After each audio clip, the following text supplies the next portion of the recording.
What's up, everyone? Welcome to the FAA podcast. Sorry about not having the show yesterday. Got some things going on, so didn't get time to finish everything. But we got a jam-packed show today: college football news, XFL news, and a bunch of NFL news as we continue on through training camp week number 2.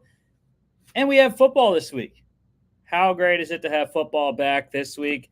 Hall of Fame game tomorrow night, 8 p.m. Eastern on NBC and Peacock. Super excited to watch that at the bar tomorrow night. But we'll end the show on our Pac-12 preview as we continue looking at the college conferences before the season here at the end of the month. Y'all, we have games that count at the end of the month. Football back tomorrow night, but games that actually count on August 26th, I believe, is the first day of college football games. But let's start off with college football news. So, Iowa State quarterback Hunter Deckers is in a world of trouble right now. He is being investigated, charged with tampering, along with along with 3 others, in a Iowa State gambling probe. So Deckers was allegedly had bet 366 times, 2,799 total dollars on a DraftKings sportsbook account linked to his parents, I guess, or linked to him. 26 of those 366 were on Iowa State sporting events. So massive no-no, especially with the new NCAA gambling rules. Betting on your own team's sports could possibly land you in a situation where there's permanent loss of collegiate eligibility. One of those bets also was on allegedly on an Iowa State football game against Oklahoma State on October 23rd, 2021. He didn't play in that one, and Iowa State did win 24-21, but who knows what the bet was on and who he bet on or whatever. Also, issue with this one is that he was under 21 when the betting occurred, which is the legal betting age in Iowa, 21.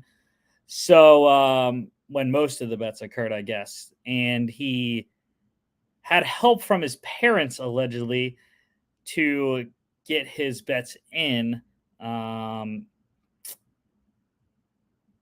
He is expected to be the starter this year, but also included in this one was an Iowa State wrestler, another football player, Dodge Saucer, and former football player, Broncos defensive end Ayoma Owuzurike, who has been suspended for the entire 2023 season for violating the NFL's gambling policy by betting on games. His rookie season, 801 bets for Owuzurike, $21,300 with 4 wagers on Iowa State football games. Also, in college football news, the Big Ten is exploring more expansion, more Pac-12 expansion to be specific. They are looking to possibly add Oregon, Washington, Cal, and Stanford into the conference. That would just be incredible. It would make it a 20-team super conference, as it already stands at 14 teams, adding USC and UCLA next season. But that would be crazy, especially Oregon and Washington, 2 pretty solid programs. Cal on the up and up, and Stanford not very good. But hey, everyone needs to play. So, and everyone needs that broadcast money. XFL news, just one thing to talk about. The Roughnecks have signed former Jags wide receiver Tavon Austin. So former first-round pick of the Rams in 2013 while in St. Louis. But going to find a home with the Houston Roughnecks after not working out and not getting a contract in free agency in the NFL. NFL news, the 49ers, they have hired a familiar face to their front office, hiring former running back Frank Gore as a football advisor to the front office. He signed his contract the other day and should be a useful resource for John Lynch and company. The Steelers, they are inducting linebacker James Harrison, center Ray Mansfield, guard Jerry Mullins, and defensive end Aaron Smith into their Hall of Honor. That'll take place on October 29th against the Jacksonville Jaguars. Don't know much about Mansfield and Mullins, but James Harrison, what a beast he was during the 2010s. Won Super Bowl 43 with that amazing play right before halftime, 100-yard pick six off of Kurt Warner. And just a beast late into his career. The workout videos were always crazy. Played with a couple different teams in between the Steelers. But, yeah, Harrison, excellent player. Aaron Smith, also very good. Believe he was on that Super Bowl 43 team as well. I know he was on the Super Bowl 40 team. Great defensive end for the Steelers and a part of that vaunted 2000s, 2010s ish Steelers defense.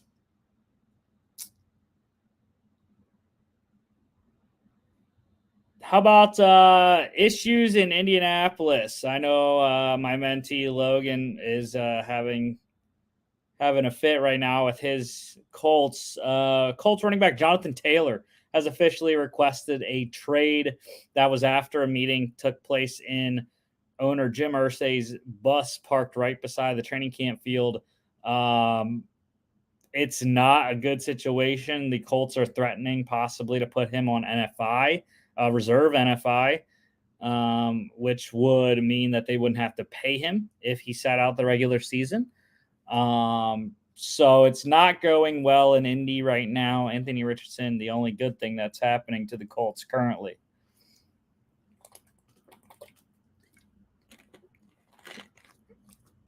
And we're talking about a lot of running backs today. But the next one, Rams running back Sony Michel has retired after signing with the Rams.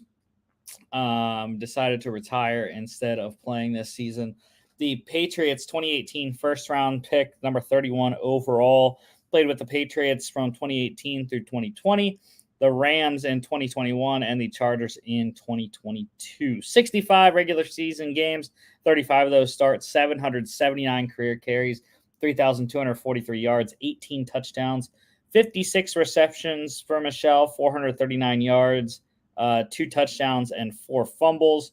In the playoffs, 8 games, 3 of them starts, 111 carries, 477 rushing yards, 6 touchdowns, 6 receptions for 10 yards.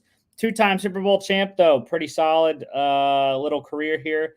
Won Super Bowl 53 with the Patriots and Super Bowl 56 with the Rams. So wish the former Georgia Bulldog all the best in retirement. Saints running back Alvin Kamara, he met with Commissioner Goodell today in New York about a possible suspension stemming from his his aggravated assault that he pled down to a misdemeanor. And we'll see. We're waiting to hear what the suspension is when it comes down later on this month or sometime. Still waiting, though. And the Cowboys running back Ronald Jones, he has been suspended the first 2 weeks of the season for a PED violation.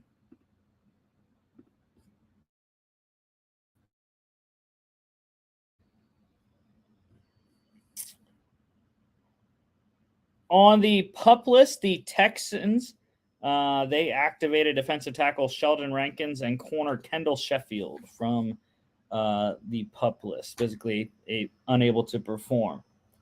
Injuries. It is that time of year, y'all. We got a whole host of injuries. The Giants, they placed defensive tackle Vernon Butler on IR. He is out for the season. So lost to their interior defensive line depth there. The Lions, right tackle Penei Sewell, he is in concussion protocol, head coach Dan Campbell said. The Bucks for first round pick defensive tackle Kalijah Cansey, he was carted off on Sunday, but is listed as having a calf strain, going to be out about 4 weeks for Cansey. Seahawks, they are in a world of hurt at running backs. Rookie running back Zach Charbonnet, he's a shoulder injury. He is out indefinitely, and their starter running back Kenneth Walker III, he has a groin injury, is week to week. So DJ Dallas, rookie 7th rounder Kenny McIntosh, going to get upgraded reps. And I mentioned we're talking all about running backs. Well, the Colts also have another running back issue. Running back Zach Moss, who was traded to Indy last year from Buffalo, he broke his forearm. He is out about 6 weeks, so it'll be pushing right up against the beginning of the regular season. And I feel so bad for the Broncos wide receiver Tim Patrick, man. 2 years in a row. Last year, he tore his ACL. This year, Tim Patrick, he tore his Achilles, and he is out for the season. Also, Broncos wide receiver KJ Hamler announced on Instagram he has pericarditis, which is a mild heart irritation, is out indefinitely. The Broncos planning on waiving him and with a non-football illness designation, but there are plans to bring him back once he is cleared health-wise. Bengals, running back Travion Williams, he has a mild ankle sprain. He'll be out a few weeks with that. Rams, scary situation. Wide receiver Cooper Kupp, he has a hamstring injury, also out a few weeks. That is tricky. Hamstrings are fickle little injuries. So we'll see if when Kupp will get back on the field.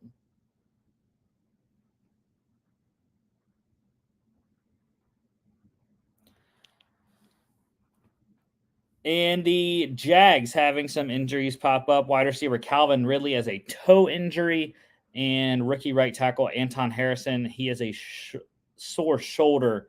So not major ones, but ones to monitor as they limit their reps in practice.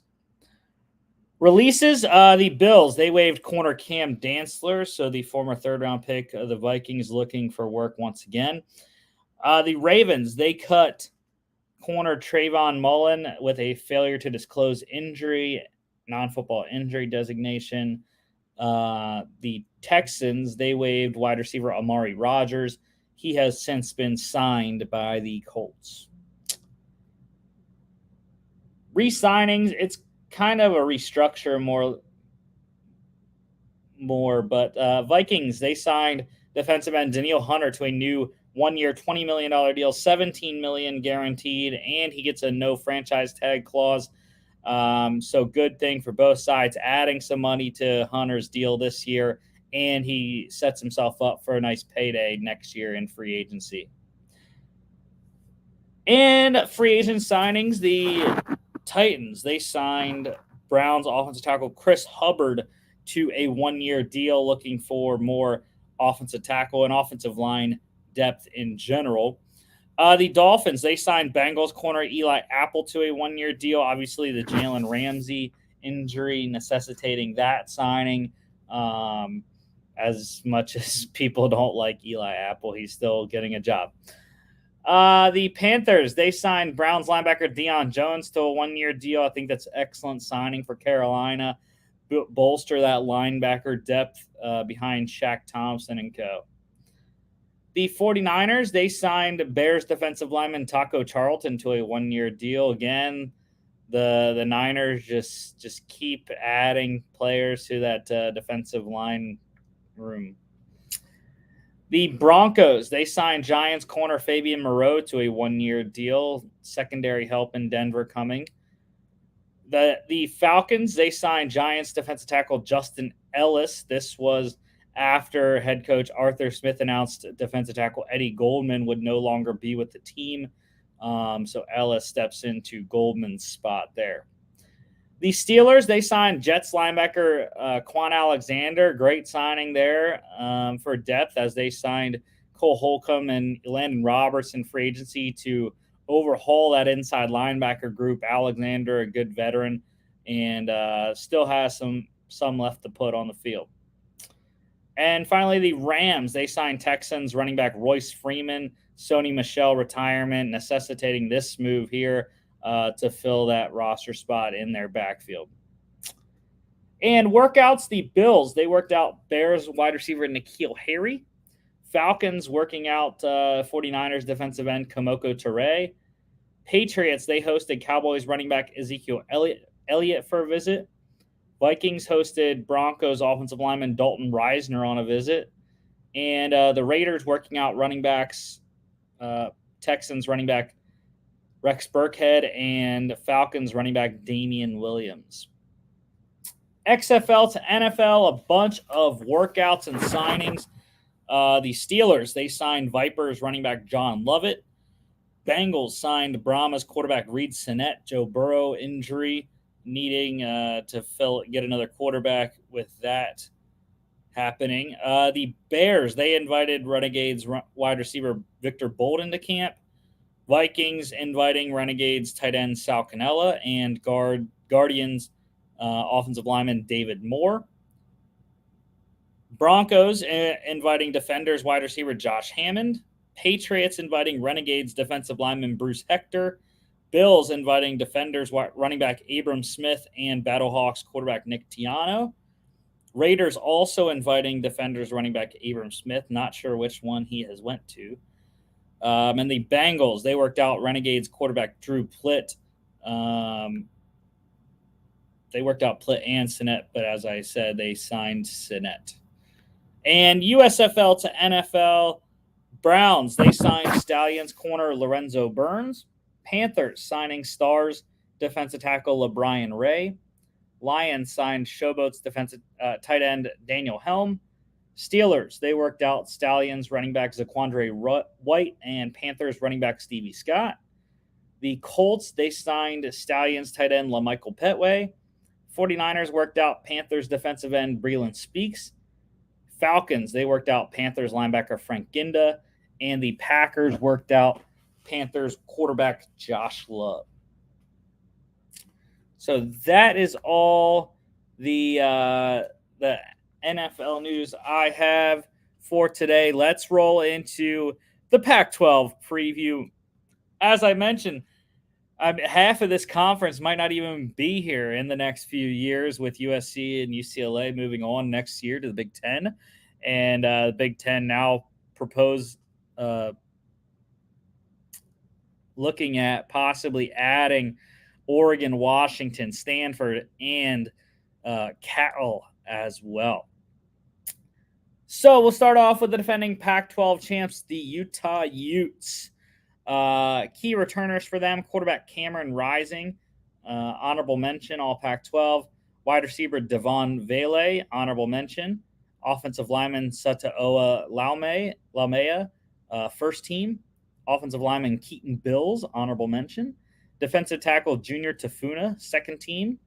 Defensive end Jonah Ellis, honorable mention. Linebacker Lander Barton, defensive freshman of the year.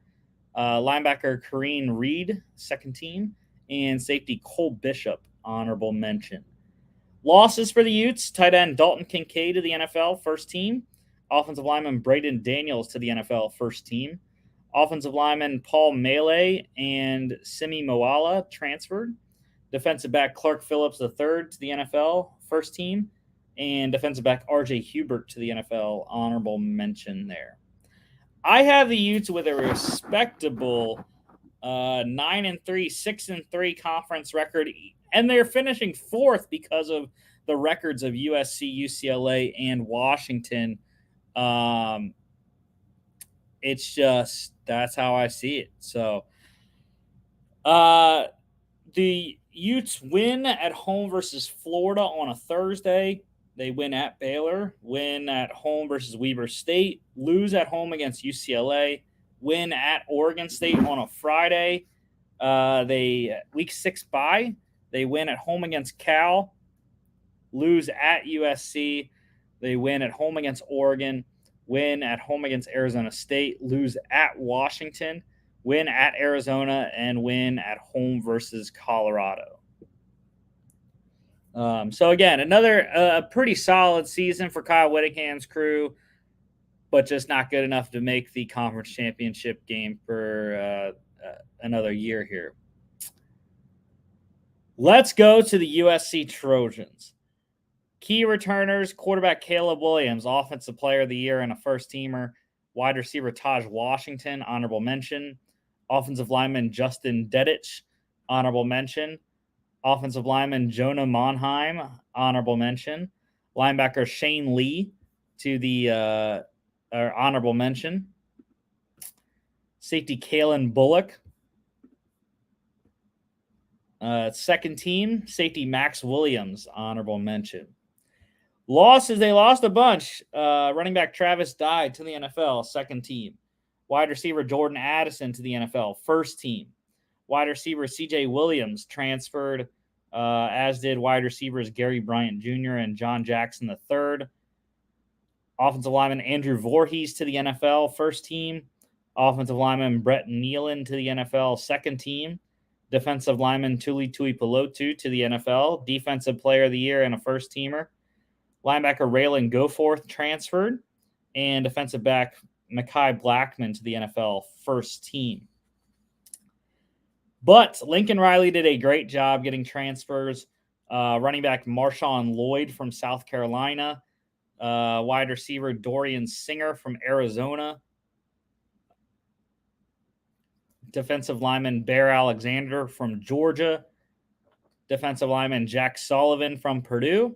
Linebacker Mason Cobb from Oklahoma State. And corner Traquan Fagans from Alabama.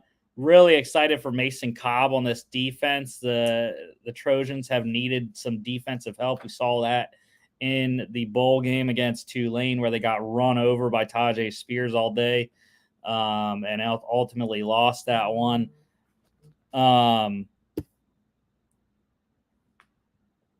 But yeah, really excited for Mason Cobb. Alexander should be good on the D line, and Lloyd in the backfield should be pretty solid as well. Forgot to mention Micah Pittman from Florida State transferring into Utah, so giving them a weapon to go along with Devon Vele there for Cameron Rising. Okay, this is the first one of the year. The USC Trojans, I have going 12-0, 9-0 conference record.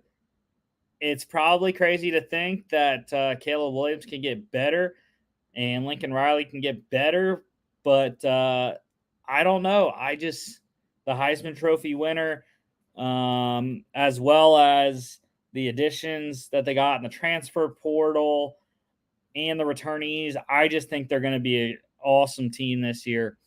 And with the Pac-12 having 7 or 8 good teams, it's going to be tough, but I think their schedule sets up well. So win at home versus San Jose State. They win at home against Nevada.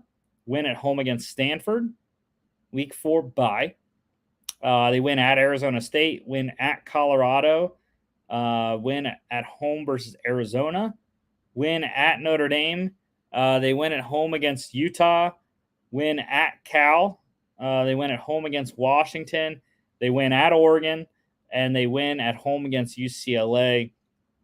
I originally had that one as a loss.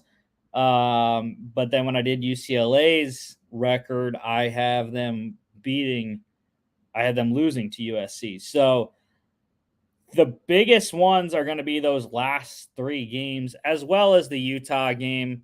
I think all 4 of those games are their 4 biggest ones, and they all come within the last 5 weeks of the season. Luckily, though, they get Utah, Washington, UCLA all at home. And the toughest road game is Oregon, in my opinion. What's up, Logan? Hey, my man, how are you? Good, man. Getting through the Pac-12 here. So, you didn't have anything to say about any of the NFL news, did you? Or the college football news that I added, the Hunter Decker's gambling fiasco at Iowa State, or the Big Ten expansion plans, or preliminary inquiry into 4 more Pac-12 schools. Yeah, I saw Washington and Oregon. What were the other 2 schools that Cal and Stanford. really? I like that. I'm all for it, man. Like, let's just get crazy. Let's get nuts with it. I have no idea how it's going to feasibly work. You know what I mean? With scheduling and conference. Right. But I'm all for it, dude. I'm all for making things exciting. Yeah. Yeah. Well, I had, just to catch you up, I mean, we only did one, almost 2 here, but Utah was the first school, 9-3. That's what I had them going. 4th place finish for the defending Pac-12 champs. Undefeated for the Trojans here for me, 12-0. And you heard my spiel about the tougher games at the end of the season there. Yeah. No, I like those 2. For me, I do think this is the year that Lincoln Riley's Trojans make it to the CFP. I think they'll probably get 1 loss. I don't know where that loss might come from. I haven't gotten a chance to take a look at their schedule a whole lot yet. But I think they'll be one of those kind of 1-loss teams getting in there and making some noise. I'm just excited to see what they do this year. Should be a really fun offense. Yeah. Yeah, normally I would also add in the trip to South Bend as one of the tougher games, but I don't think that they're going to have an issue with Notre Dame. Notre Dame's not going to be as good as they have been this year anyways. So, yeah. All right, moving on to the 3rd team, the Huskies. Washington Huskies here, returning. This conference, I feel like, has the most high-quality returning quarterbacks of any conference that there is. With USC, Washington, Utah, Oregon, and Washington State all getting their quarterbacks back, and all having pretty solid years last year. So you could even add in Arizona with Jaden DeLora as well. It's a really good QB class throughout the Pac-12, really, if you extend it out. Shedeur Sanders joining. You even look at, his name was just on the tip of my tongue. I don't know. DJ Ugalele joining Oregon State. I'm excited to see how he's able to do there, but we'll get into that. But yeah, I mean, it's a good QB class in the Pac-12. Yeah, and even Colin Schley for UCLA. Yeah. But yeah, Washington here returning for them. Quarterback Michael Penix Jr., 2nd team.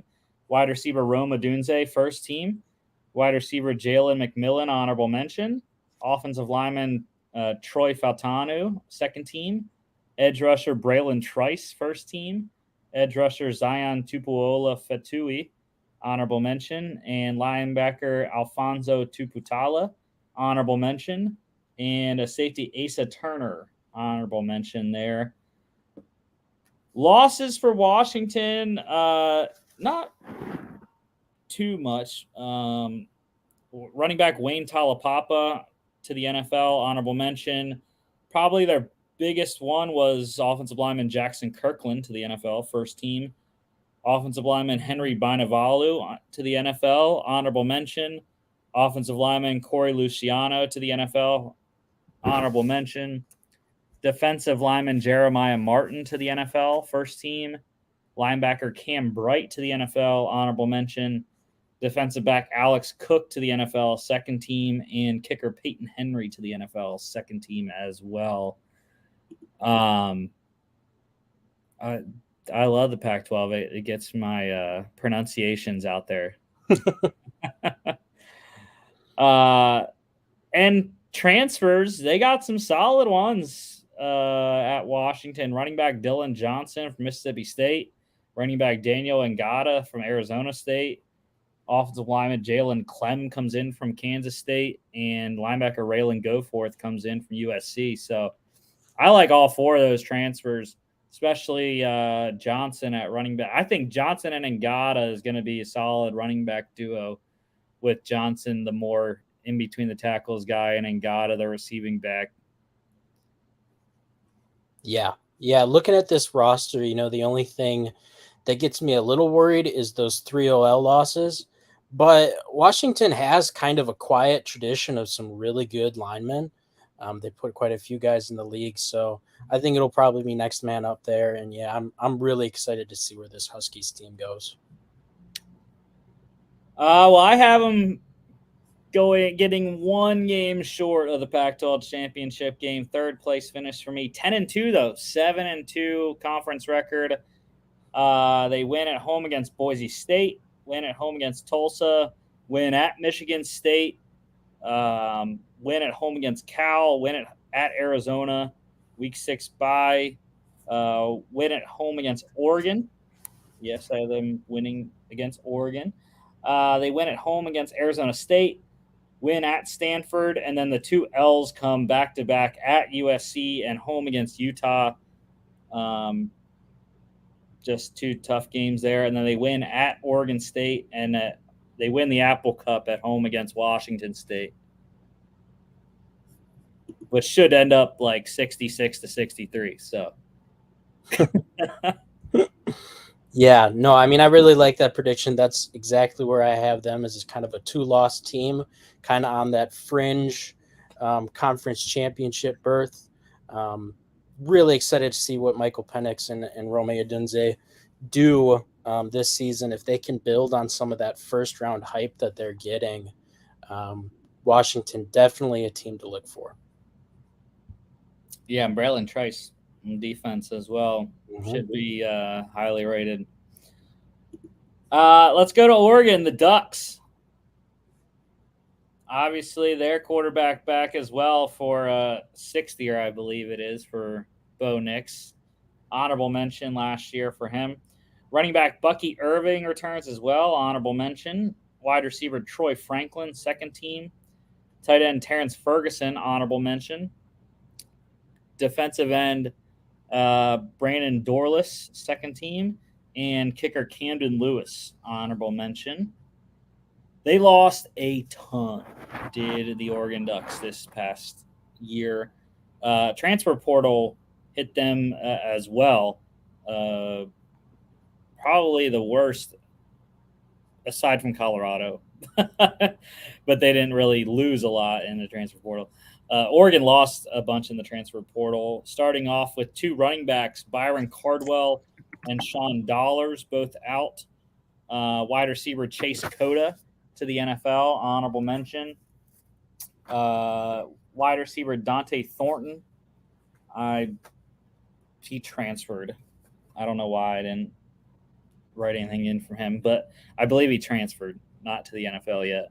Offensive lineman TJ Bass to the NFL, first team. Offensive lineman Alex Forsyth to the NFL, first team. Offensive lineman Mala Sela Almave Laulu to the NFL. That was honorable mention. Yeah, Ravens. Dude, that was strong. That was a strong pronunciation. Hey, that's a Ravens seventh round pick, I believe, 6th or 7th. Offensive lineman Ryan Walked, honorable mention. Linebacker Noah Sewell to the NFL, second team. Linebacker DJ Johnson, honorable mention to the NFL. Linebacker Justin Flo and Brandon Buckner both transferred. Corner Christian Gonzalez to the NFL, first team. And defensive back Bennett Williams to the NFL, honorable mention. So, laundry list of names there. that the Ducks lost, and you could see the worst ones were right in the middle of the field. 4 offensive linemen, 4 linebackers, all gone. Yeah, yeah. Those key losses are definitely. It's definitely a team with a ton of roster turnover. But for me, the Ducks season is going to boil down to one man, and that's Bo Nix. I think if they get, it all comes down to, was the version we got of Bo Nix a 1-year flash in the pan, or is this a guy who can do this consistently? Because if they get that version of Bo Nix that they got last year, I think that the sky's the limit for Oregon. I think they could be a fringe college football playoff team, and one of those teams that can compete for the national championship. Yeah, we got some help through the transfer portal with head coach Dan Lanning there. Wide receiver Trayshawn Holden comes in from Alabama. Wide receiver Gary Bryant Jr. in from USC. Offensive lineman Junior Angelau from Texas. Edge rusher Jordan Birch from South Carolina. Corner Nico Reed from Colorado. And safety Evan Williams from Fresno State come in. I think the best one of that class is Nico Reed, but some could have an argument for Gary Bryant as well, highly recruited at USC. I have the Ducks going 9-3, 6-3 conference record, but they lose to Utah, so lose that head-to-head tiebreaker there. That's why they finish 5th in my order. They win at home against Portland State, win at Texas Tech, win at home against Hawaii. They win at home against Colorado, win at Stanford, week 6 bye, lose at Washington, win at home against Washington State, lose at Utah. They win at home against Cal, lose at home against USC, win at Arizona State, and they win at home against Oregon State on a Friday night to win the Civil War. Yeah, I think that's a really good prediction as well for them. I think that's what this team is at right now in the early stages of the Dan Lanning era. I think you're seeing an identity being built through recruiting, through what he's trying to do and building an elite defensive-minded team. But it's going to take a little bit to get there and to really be such an elite defensive team that you're competing for national championships. I think the Ducks are a dangerous team. I think they're going to be a really good team, potentially a New Year's Six team. But yeah, I think 3 losses somewhere in that range is going to be where they finish. Well, let's go to the team that they play in the Civil War every year, the Beavers. Oregon State here. They lost a lot to the NFL and transfers, but they also return quite a bit as well. Running back Damian Martinez was the offensive freshman of the year and a first-teamer. Wide receiver Anthony Gold, first team as a return specialist. Wide receiver Silas Bolden, second team. Offensive lineman Talise Fuaga, second team. Offensive lineman Joshua Gray, second team. Offensive lineman Jake Levengood, honorable mention. Defensive lineman Sione Lolo Hea, honorable mention. Defensive lineman James Rawls, honorable mention. Defensive back Ryan Cooper Jr., honorable mention. And defensive back Keaton Oladapo, honorable mention as well. Like I said, they lost a ton, though. Quarterbacks Tristan Gebbia and Chance Nolan both transferred out. Wide receiver Trayshawn Harrison to the NFL, honorable mention. Offensive lineman Brandon Kipper to the NFL, honorable mention. Linebacker Omar Spates transferred as a first team. Linebacker Jack Coletto to the NFL, first team as a all-purpose / special teams player. Linebacker Kyrie Fisher-Morris to the CFL, honorable mention. Defensive back Rajon Wright to the NFL, first team. Defensive back Jaden Grant to the NFL, second team. Defensive back Alex Austin to the NFL, honorable mention. And punter Luke Loker to the NFL, honorable mention player. Just one key transfer in my book, and it is Clemson quarterback DJ Uiagalelei. So that's the biggest thing. Will he be able to do what he did early in his Clemson tenure, which was be the 5-star quarterback that Dabo thought he was getting?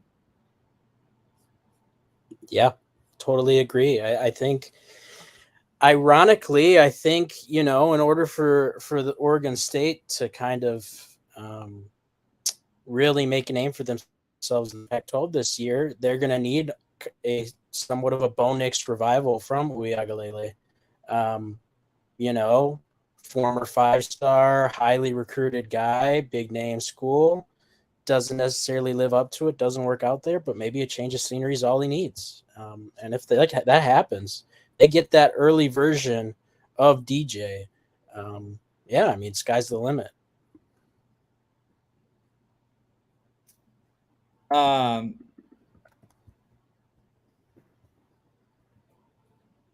Yeah, and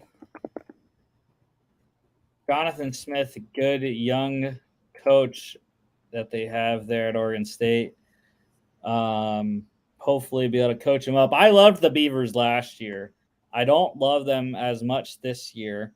I have them as a bowl team, but just barely. 6-6, 3-6 conference record. They win at home, or they win at San Jose State on a Sunday, week 1. They win at home against UC Davis, win at home against San Diego State.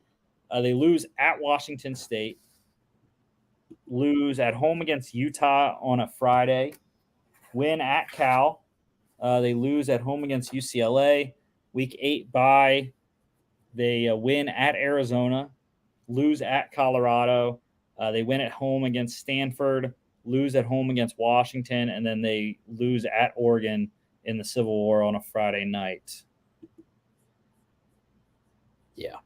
Yeah, I have them slightly better, but similar range. I think 6-6 is their floor, 8-4 is their ceiling for me, and they probably end up somewhere in the 7-5. Yeah, I think they're one of those teams where they're gonna. I say this a lot, but they're one of those teams I think it's gonna win some games that they shouldn't, lose some games that they shouldn't as well. Just kind of hot and cold. But yeah. Yeah, I mean, I think looking at their schedule as it stands, their one real game that they have a chance to win, I think, out of the 6 losses I have is the Colorado game. But again, that's in Boulder. So, also, I could see them losing another game. The San Diego State game, I know I had them in the Mountain West Championship, and I'm just saying, I don't really know what their quarterback situation is, but I picked them into the second place in the Mountain West this year just based off history alone, pretty much, for the Aztecs. So I wouldn't be surprised if the Aztecs upset the Beavers there.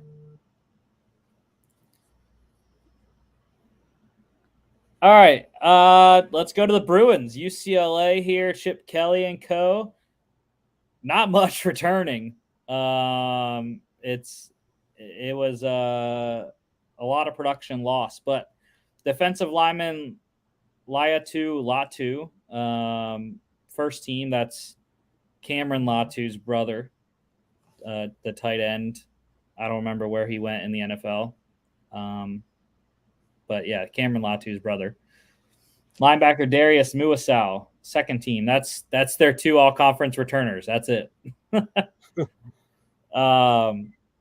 Losses, though. This is where it was bad for them. Quarterback Dorian Thompson-Robinson to the NFL, honorable mention. Running back Zach Charbonnet to the NFL, first team. Talked about his injury there with Seattle. Wide receiver Jake Bobo to the NFL, honorable mention. You know what? He's also with Seattle, which is kind of crazy. Offensive lineman Antonio Maffei to the NFL, second team. Offensive lineman John Gaines II to the NFL, honorable mention. Defensive back Stephen Blaylock to the NFL, honorable mention. And kicker Nicholas Barmira transferred out. But I have to applaud Chip Kelly. He went out and he got his guys on offense because this offense is transfer loaded, and I absolutely love it. So key transfers for UCLA: quarterback Colin Schlee from Kent State, running back Carson Steele from Ball State, running back Anthony Adkins from Army, wide receiver J. Michael Sturdivant from Cal, wide receiver Kyle Ford from USC, offensive lineman Spencer Holsteig from Purdue, and safety Jordan Anderson from Bowling Green. So Chip went into the MAC and said, "Give me all your best players," and he got. But yeah, Carson Steele is my favorite out of all those players. He was excellent at Ball State, and now he's going to shine on the national stage with UCLA, and I am super hyped to watch. Yeah. UCLA is a really interesting team for me, and it's probably the team that I have the most widest range of outcomes on in the Pac-12. Based on their key losses, I think their floor could easily be a 500 team in kind of almost a rebuilding year. But like you mentioned, those transfers are big. And the big thing for me is Colin Schlee. I think it was a great transfer portal move. It gives them a vet guy, an experienced guy, who, if Dante Moore, their 5-star QB, isn't ready to step up right away in his freshman year, they don't have to rush him onto the field. They can trust Schlee to get things done to start. But if Moore is ready, and if he's everything he's been billed as, I mean, this UCLA team could easily be a 10-win team. So yeah, they're definitely someone that I'm going to be keeping an eye on as camp progresses here to see how that QB battle is going, and to see how this roster kind of fills out. Well, I have them as 11-win team. 11-1, yep. 8-1 in the conference. I just believe in Colin Schlee. And more, I believe in the ground game, even though, no one ever thinks about the running game when you're looking at a Chip Kelly offense, but that's actually the base is the running game. So they win at home against Coastal Carolina, win at San Diego State. They win at home against NC Central, win at Utah. That's an eyebrow raiser there. But yeah, they go into Utah and win. Week 5 bye. They win at home against Washington State, win at Oregon State, win at Stanford. They win at home against Colorado, win at Arizona, win at home against Arizona State. They lose at USC. That's the big one. But, they get a rematch in the Pac-12 championship, even though I have them losing that one again. But and then they win at home against Cal in their last one. So, yeah. I love the Trojan or the Bruins this year, and the California teams in general.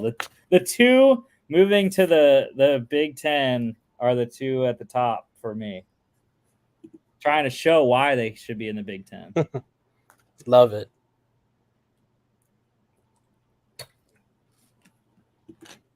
So yeah, even if they would happen to lose that Utah game, they don't play Washington, so I don't know what the next tiebreaker would be. But I think UCLA would probably still get in. Not sure, though. Going to the Cougars, Washington State. I think they have one of the best logos of the conference. I don't know. I just like the WS in the to make the cougar. Yep. I love it when logos use the letters to like make the logo. Yeah. Key returners for the Cougars: quarterback Cameron Ward, honorable mention. Running back Nakia Watson, honorable mention. Edge rusher Ron Stone Jr., second team. Edge rusher Brennan Jackson, second team. Defensive back Chow Smith Wade, honorable mention. And punter Nick Haber, honorable mention.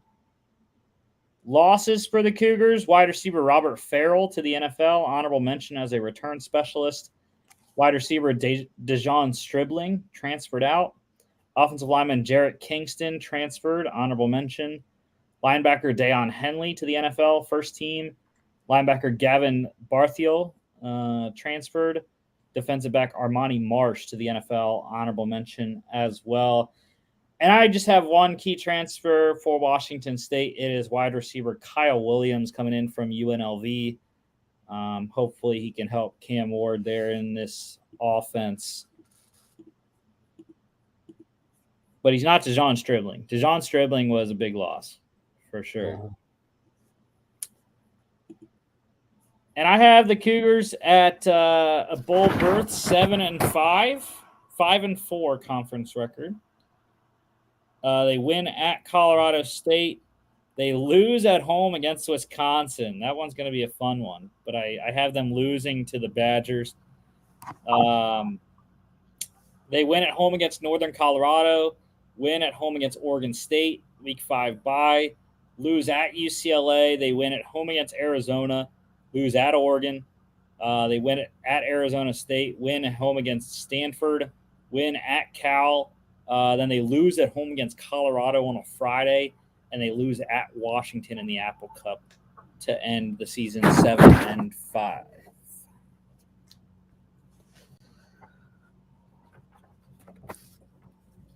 Yeah, my prediction is Luke Fickell and the boys are going to have him so shook early on that they're just going to crumble.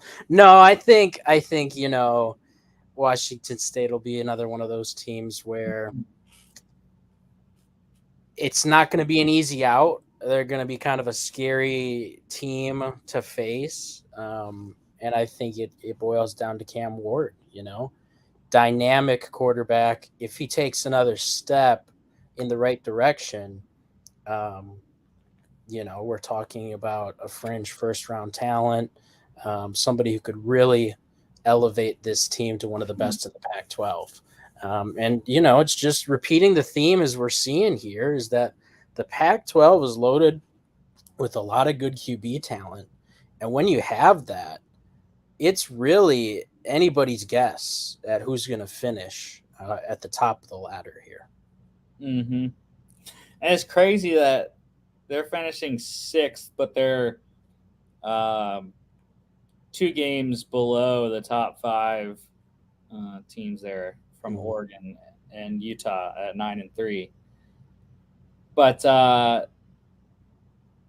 yeah, I think maybe they could get to 8-4 if they upset one of the big teams, or the Colorado game. I don't know why. I just have a feeling that they're going to lose to Colorado late in the season there. All right, the Wildcats are up next. Arizona. They return quarterback Jaden DeLora, honorable mention.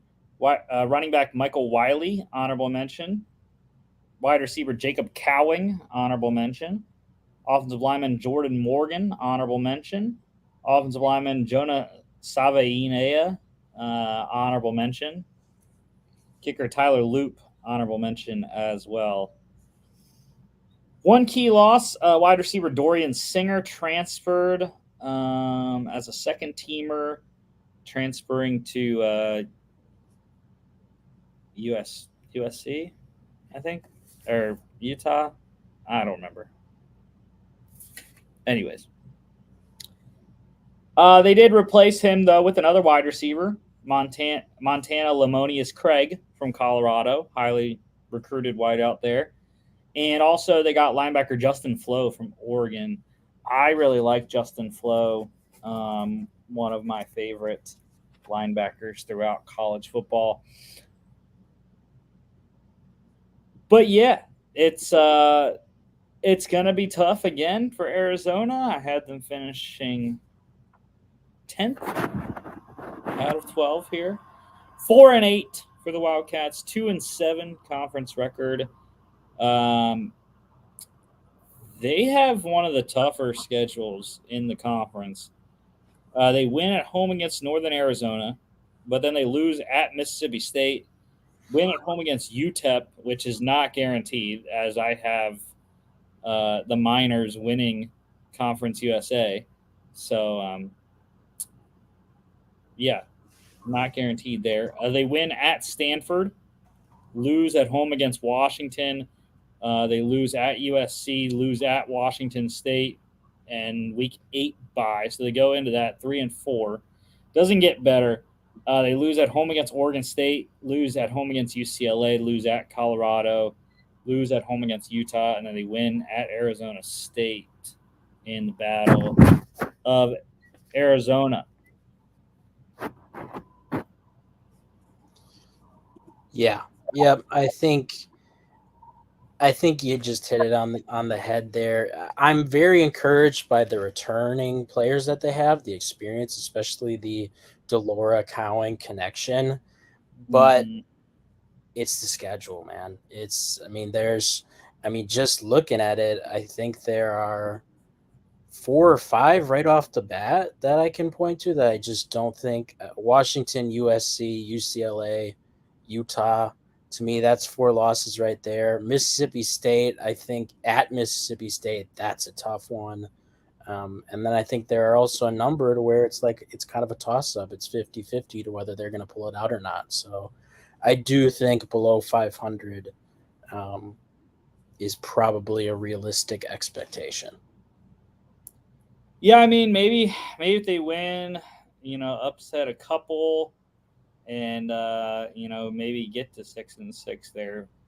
If Delora balls out, you never know. But yeah, 4-8 for the Cats there.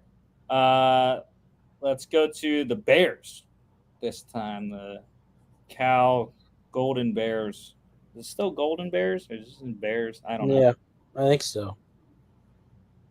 Key returners for them, running back Jaden Ott, honorable mention. I absolutely love Jaden Ott. Watched him a couple times last year at Cal. Something special his freshman year, going into year 2 here in college. Wide receiver Jeremiah Hunter, honorable mention. Linebacker Jackson Sermon, first team. Defensive back Jeremiah Earby, honorable mention. And defensive back Craig Woodson, honorable mention. They transferred out a couple guys on offense that are going to hurt. Quarterback Jack Plummer transferred. Running back Ashton Hayes transferred. Wide receiver J. Michael Sturdivant transferred as an honorable mention. Defensive back Daniel Scott to the NFL, honorable mention. And punter Jamison Sheehan to the CFL, second team player. But Cal lit it up in the transfer portal. I was shocked when I saw all these guys go into Cal this year. So not sure who the quarterback is going to be for Cal, but they got 2 in the transfer portal. Quarterback Sam Jackson from TCU and Ben Finley from NC State, Ryan Finley's younger brother. Running back Byron Cardwell from Oregon. Running back Isaiah Ifanse from Montana State. And running back King Doru from Purdue. So I feel bad for Jaden Ott. I mean, he had a great freshman year last year, and now he's got 3 good backs coming in to compete with. I think, though, Isaiah Ifanse, he was electric at Montana State, led them to a national championship berth 2 years ago in the FCS playoffs, but originally transferred to I can't remember where it said on the thing. I think San Jose State, maybe, and then he reneged on that and transferred to Cal instead. Or maybe it's Nevada. I don't know. Whatever. But he ends up in Cal, and I'm excited about that duo there, Afonso and Ott. But the Bears also got wide receiver Marquez Dortch from Mississippi State, offensive lineman Matthew Wyckoff from Texas A&M, linebacker David Reese from Florida, and corner Patrick McMorris from San Diego State. Excellent corner there. But yeah, the offense should be better with all those guys. They're going to run the ball. I can tell you that. Just run the wishbone the whole season. I know triple option. I don't know much about Ben Finley. I know Sam Jackson's a pretty athletic quarterback, though, getting some playing time at TCU last year. But I have Cal on the same wavelength as Arizona, 4-8, 2-7. No head-to-head there, so I just kind of put Cal ahead because I feel like they're the better team. But anyways, they win at North Texas week 1. They lose at home against Auburn, win at home against Idaho, lose at Washington, win at home against Arizona State. They lose at home against Oregon State, lose at Utah. Bye week 8, lose at home against USC, lose at Oregon, lose at home against Washington State, win at Stanford, and they lose at UCLA. Yeah. Yep, I'm right with you there. It's hard for me to get excited about them. To me, there's just not a whole lot to get excited about. And unfortunately, they kind of drew a tough away schedule. Like at Washington, at Utah, at Oregon. Those are tough games to begin with. And then you're going into those houses to try and pull it off. It's just going to be tough sledding. UCLA as well on the road. And I would make the case like I made for San Diego State earlier. North Texas game week 1, that's at UNT. I'm just saying. Not a gimme, yeah. The Mean Green could get it done at home in the sleepy early game in the year. But yeah, there's really not any movement I could see other than that on their schedule. So maybe the Oregon State game, they could get the Beavers in Berkeley. But that's really the only other one that I could see them winning. Heading to the Sun Devils, Arizona State here. Key returners for them: wide receiver Elijah Badger, honorable mention. Tight end Jalen Conyers, honorable mention. Defensive back Jordan Clark, honorable mention.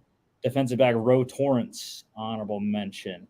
Arizona State lost a ton. Quarterback Emory Jones transferred. Running back Xavier Valade to the NFL, second team. Running back Daniel Ngata transferred, honorable mention. Offensive lineman Ladarius Henderson and Ralph Frias both transferred. Defensive lineman Nesta Jade Silvera to the NFL, honorable mention. Linebacker Merlin Robertson to the NFL, honorable mention. Linebacker Kyle Soule to the NFL, honorable mention. And punter Eddie Zaplicki transferred out as a first-team All Pac-12. But I was kind of surprised about Arizona State's transfer class. They got some solid guys. Quarterback Drew Pine, probably going to be a starter here, comes in from Notre Dame. Running back Cameron Scadaboo. Oh, my God, dude. Sacramento State, excellent back, dude. He is him and Isaiah Fonse, probably the best two backs in the FCS, man. So Scadaboo comes in for the Sun Devils here. They also got wide receiver Xavier Guillory from Idaho State, wide receiver Melquan Stovall from Colorado State, linebacker Tate Romney from BYU, and corner Shamari Simmons from Austin Peay. So going the FCS transfer route, but solid players nonetheless. Like I said, especially Mr. Scadaboo there.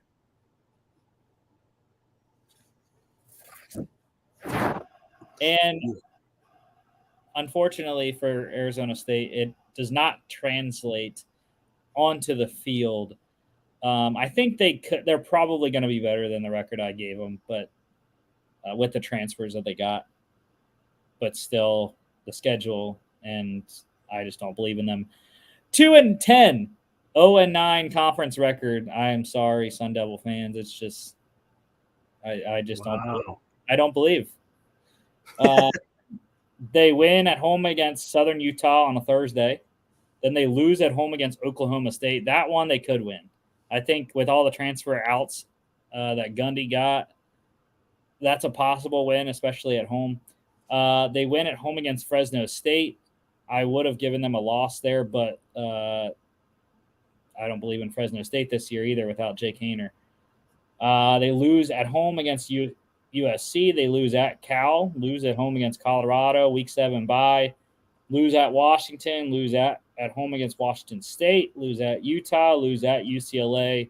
Lose at home against Oregon, and lose at home against Arizona. I don't know what it is, and this is terrible analysis, but for whatever reason, I think the Sun Devils are going to be a stingy team this year. I'm basing this on almost nothing, but for just whatever reason, I'm feeling like they're going to be a tough out. I don't know where they're going to end up record-wise, but I think they're going to be one of those teams that other teams aren't going to want to face. I don't know why, but that's my take on the Sun Devils this year. Well, and I felt bad because Kenny Dillingham is a great coach coming over from Oregon. So, yeah, I think the world of Kenny, but it's tough to turn around a program and tough to do it quickly in college football as well. So I just don't see it. Even though they finished, I think 6-6 or just below that last year, whatever it was. But anyways,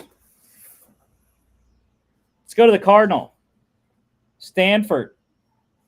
This, I think, is the clear worst team in the Pac-12, which is crazy because they used to be one of the best.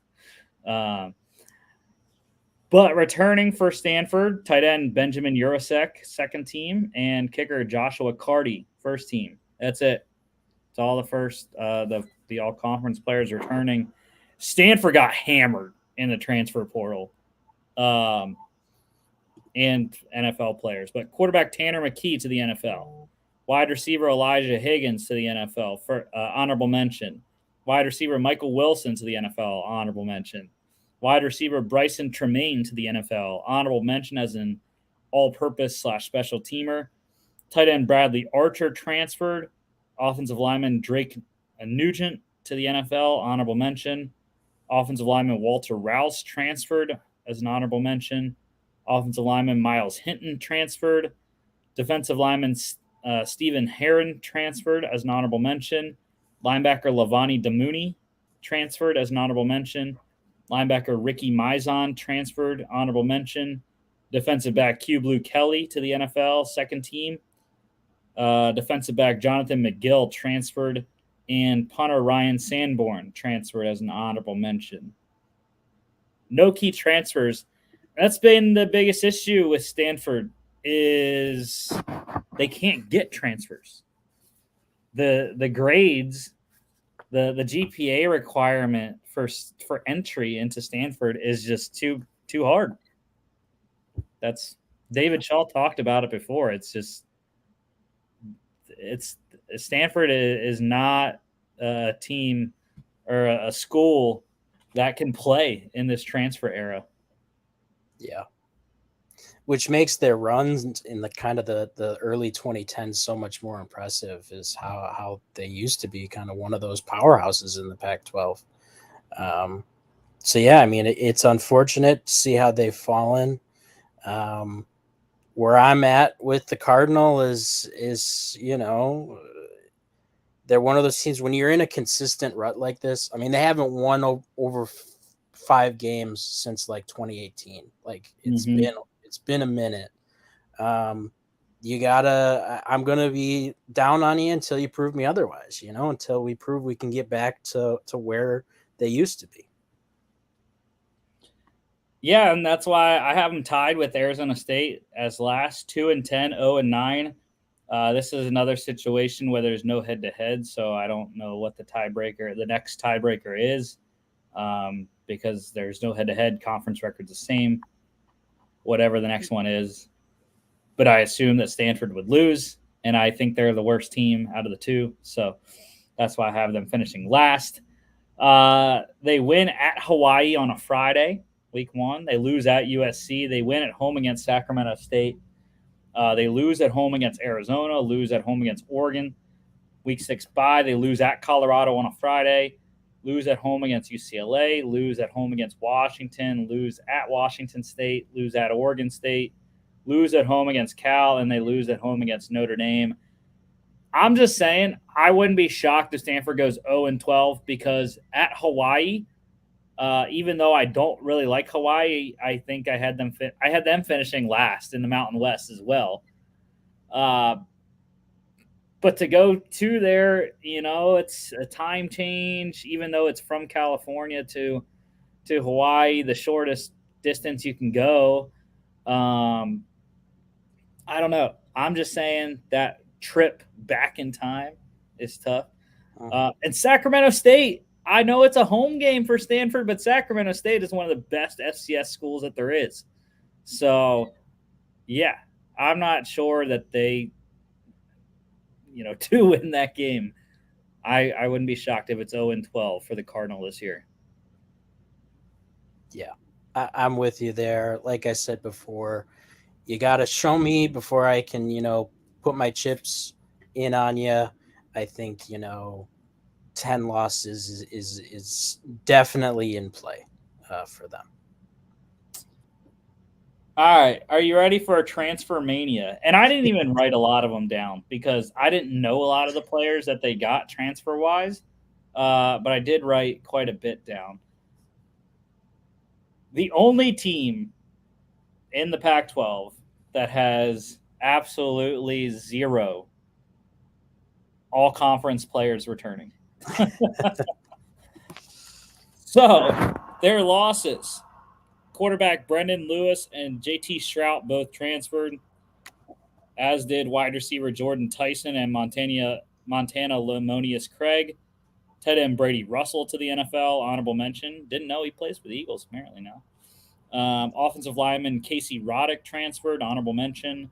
Defensive lineman Jalen Sammy transferred, honorable mention. Linebacker Josh Chandler Samedo to the NFL, honorable mention. And defensive back Nico Reed transferred as an honorable mention player. Now, Coach Prime's transfer class here. Quarterback Shadur Sanders from Jackson State. Running back Alton McCaskill from Houston. Running back Cavassier Smoke from Kentucky. Wide receiver Jimmy Horn Jr. from USF. Wide receiver Xavier Weaver from USF. Corner Travis Hunter from Jackson State. Corner Omarion Cooper from Florida State. Safety Brendan Gant from Florida State. And safety Shiloh Sanders from Jackson State. There's literally a ton more. There was like, I had never seen it on 24/7 Sports. Their defensive line transfers literally had a show more button. That's how many D-line transfer in and outs they had. So yeah, I was shocked at the record that I gave Colorado, which I'll get to in a second, but I do believe highly in Coach Prime and what he's doing. Yes. Yeah. And I think for me, I think in year one, there's going to be some tempered expectations for sure. But I fully believe that Coach Sanders is building something there, especially if he plants his flag there, because he's proven he can get the talent there. Mm-hmm. And let's be honest, Colorado needed the roster turnover. They needed the injection of talent. Now he's just got to show some consistency and show that he can kind of develop that talent into something big. Yeah, and I mean, this year doesn't really even matter for him. for one, because it's year one, and for two, uh, who the hell cares what he does this year when they're going to the Big 12 next year? So that's why I think it doesn't really matter. But I have them bowl eligible. The last team, or no, the second to last team. I think I said Oregon State was 6-6 as well. But yeah, Colorado 6-6, 4-5 in conference play. They win against the runner-up week one at TCU. I just think the Horned Frogs lost too much. And that's, we're going to get that game, for the next couple years anyways in the Big 12. So why not start off with a bang? But that's a crazy win there for them. They lose at home against Nebraska. I had predicted that one during our Big 10 preview. That's an old Big 12 or Big 8, I guess, matchup there. But they lose that one in a matchup of first-year coaches, Matt Rule. I think the Huskers can get the Buffaloes there. They win at home against Colorado State. They lose at Oregon, lose at home against USC, win at Arizona State, win at home against Stanford on a Friday. Week 8 bye, lose at UCLA. They win at home against Oregon State, win at home against Arizona. And they lose at Washington State on a Friday and lose at Utah. Yeah. 6-6 is where I'm at with them too. And I think the primary might start out a little bit rough. I think there's going to be some adjustment to the roster turnover, to the bump in competition for some of these transfers. But I think the back half of the season, you're going to see what Prime could be building in Colorado. So I think it evens out to about 6-6, but I think they'll still be bowl eligible. They'll get a bowl game and see what they can do in the postseason, if you will. Yeah. So that is the Pac-12. To recap it here, I have the USC Trojans, Lincoln Riley, undefeated, 12-0, 9-0 conference record, winning the Pac-12. UCLA in second place, 11-1, 8-1. 10-2, 7-2 conference for Washington in third place. Fourth place, I have the Utes, defending Pac-12 champs at 9-3, 6-3 in conference. Oregon in fifth, 9-3, 6-3. Washington State 7-5, 5-4 in sixth place. Seventh is the team we just talked about, Coach Prime's Colorado Buffaloes. 6-6, 4-5 record. Eighth place, Oregon State, 6-6, 3-6 record. Cal is my ninth place team, 4-8, 2-7. Arizona finishes 10th, 4-8, 2-7. Arizona State, 11th place, 2-10, 0-9, and the Stanford Cardinal finishing up in last, 2-10, 0-9 as well.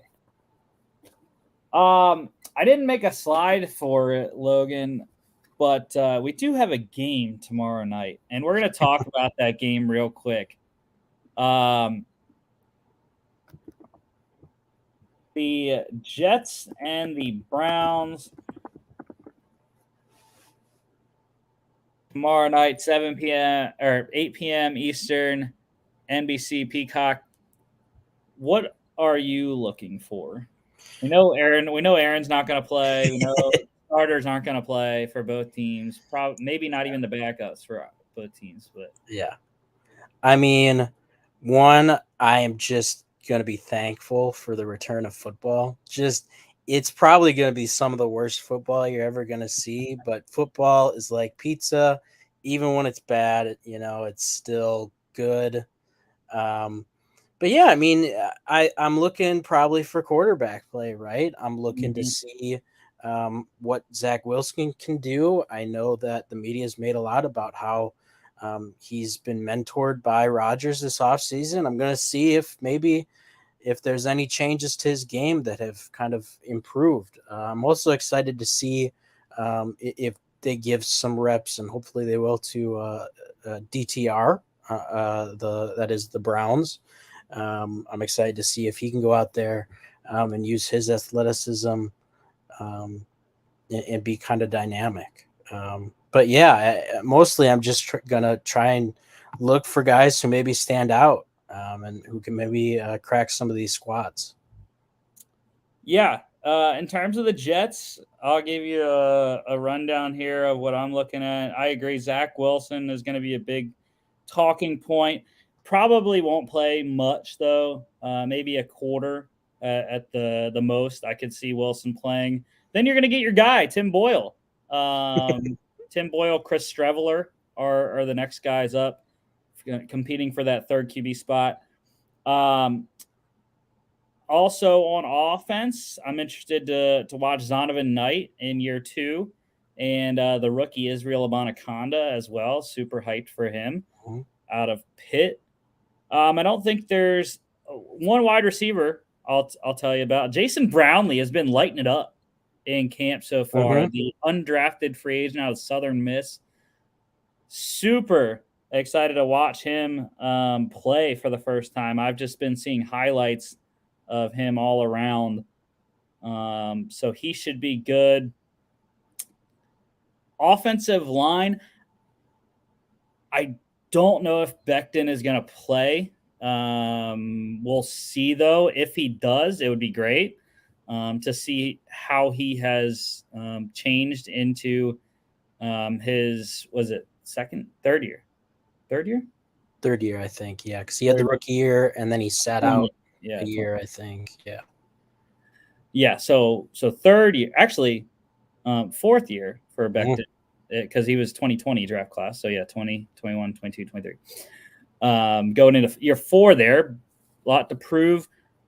Not sure. Well, actually, I think most teams play all rookies. So your guy Joe Tippmann should be playing for the Jets. He's in a battle with Connor McGovern to win that starting center spot. And on defense, let's see if you got the rookie Will McDonald, first round pick there. So interested to watch him. And I don't think there's really much else. Yeah, on defense, not really too much to look at. And then with Cleveland, you're right though. DTR should get a ton of reps in this game. Him and Kellen Mond are battling for that third QB spot. I didn't even know Kellen Mond was on the Browns. Yeah. Um, Yeah. but maybe similar thing. I don't know because Josh Jobs is a veteran. Maybe they don't play him at all. Not anything running back wise. Wide receiver wise, I think there's some young guys here that have stuff to prove. Jalen Darden, Anthony Schwartz, and the USFL champ Austin Watkins also should be playing in this one. As far as the offensive line goes for Cleveland, I'm hyped to see Luke Whippler in action after falling to the 6th round to Cleveland.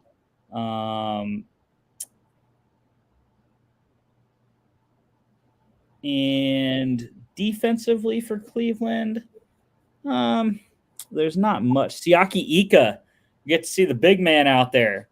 Yes, sir. 300 and 300 whatever he is. He's Majestic. Yep. he weighed up to 400 at Baylor at one point. Him, Tommy Togiai as well. Linebackers, Mohamed Diabate be out there. And in the secondary, the guy that just signed from the Birmingham Stallions. Lorenzo Burns should play there, as well as a guy I really liked in the draft this year, Cameron Mitchell, corner out of Northwestern, rookie there. Uphill battle to make this roster with a loaded corner room. But yeah, and then special teams, there's nothing to talk about with either of these teams. No kicking battles. So yeah, super hyped for tomorrow night. I'll be at the bar watching it at Stenny's if anyone wants to join. So yeah. that's your rundown of the Hall of Fame game. Even though it was kind of off keel, but it's fine. That's all for the show today, though. Next Tuesday, we'll be back doing Tuesdays next week.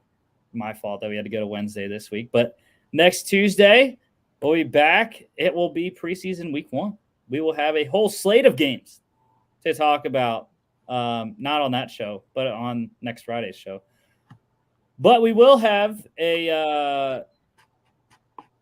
I don't know why I put game previews because it's not next Tuesday. But anyways, we will have the Sun Belt preview continuing with our college conferences, concluding with our college conferences before we get into more season predictions as well as fantasy-focused shows as we inch closer to the season. And we will have a game recap, though. We will have the Hall of Fame game recap on Friday's show. And Friday we'll also be talking about the SEC. So my Georgia stuff will actually match the conference for once that we're doing. Don't forget to follow us on all our social media at FAA Podcast on Instagram and Twitter, FAA_bets as well. FAApodcast.com is our website. That's getting revamped in the next couple of months. So interested to see what that turns out to look like. But you can also check us out here on Facebook, YouTube, Twitter, Spotify, Apple Podcasts, iHeartRadio, etc., and TikTok at Football Addicts Anon also. Thank you, Logan, and we'll see you back on Football Friday. Yes, sir.